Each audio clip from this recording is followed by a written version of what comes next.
Hello my dear friends. तो आज मैं आपको दिखाने जा रही हूँ कि सही और गलत क्या होता है। आप खुद ही देख लीजिए। Management principles from the Bhagavad Gita. Management principles from Bhagavad Gita is actually solving all kinds of corporate problems today you can actually see and actually come across. भगवान एक ऐसे सुपर इंटेलिजेंट लीडर हैं जो बिना कुछ कहे सारा काम कर जाते हैं। सेल्समैन ऐसा ही होना चाहिए कि जो बिना बेचे अपने माल को बेच आए।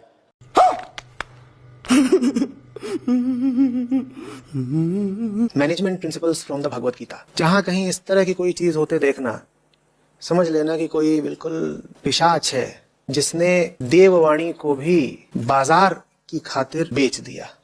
तो देखा आपने। चलिए आगे और देखते हैं इस वीडियो को।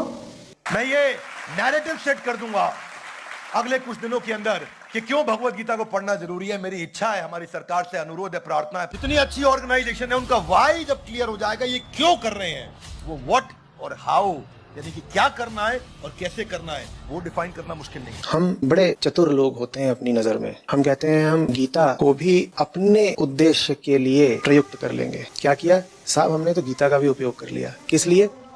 उस काम के लिए जो हम करना चाहते थे। क्या काम करना चाहते हो? हम मैनेजमेंट करना चाहते हैं। ये मैनेजमेंट क्या चीज है? किस चीज का मैनेजमेंट? क्या उद्देश्य है तुम्हारा? तुम्हारे काम का जो उद्देश्य है और गीताकार का जो उद्देश्य है, वो उद्देश्य ही मात्र भिन्न नहीं बल्कि दो अलग अलग आयामों में है। गीता कही गई है अर्जुन को भ्रम, मोह, लोभ, देह भाव, ममत्व से मुक्त करने के लिए। ये गीताकार का, कृष्ण का उद्देश्य है।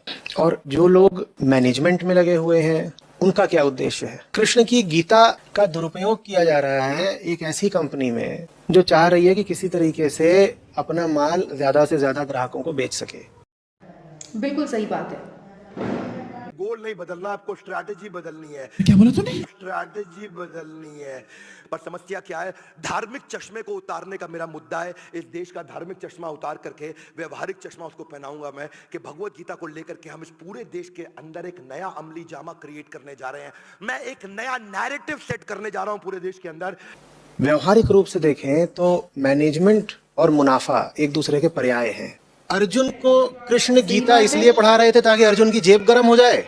अब यहाँ जो संस्था चल रही है जिसमें मैनेजमेंट की बात हो रही है, वास्तव में अगर उनके कर्मचारियों और ग्राहकों को गीता समझ में आ जाए तो लाला जी की जो कंपनी है, दुकान है, ये चलनी बंद हो जाए।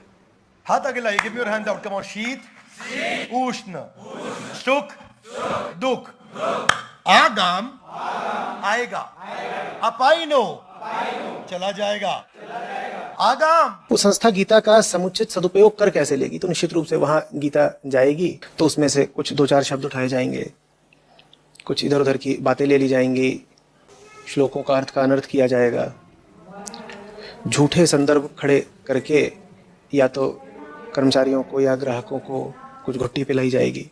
मैं एक श्लोक ना आपको एम्प्लॉइज के लिए बताता हूं। जब उनको देखना है कि उनको प्रोग्रेस करना है, आगे बढ़ना है, तो चौथे अध्याय का 34वां श्लोक पकड़ लो। सारे एम्प्लॉइज के लिए सबसे बढ़िया श्लोक है। किसके लिए बढ़िया है? एम्प्लॉइज के लिए। एम्प्लॉइज के नंबर 1 श्लोक, तद्विधि प्रणिपाते न परिप्रश्नेन सेवया उपदेक्षन्ति ते ज्ञानम ज्ञानिनस्तत्वदर्शिना। कहते हैं तद्विधि, ये विधि है। किसके लिए? एम्प्लॉइज के लिए। लाउडली, किसके लिए?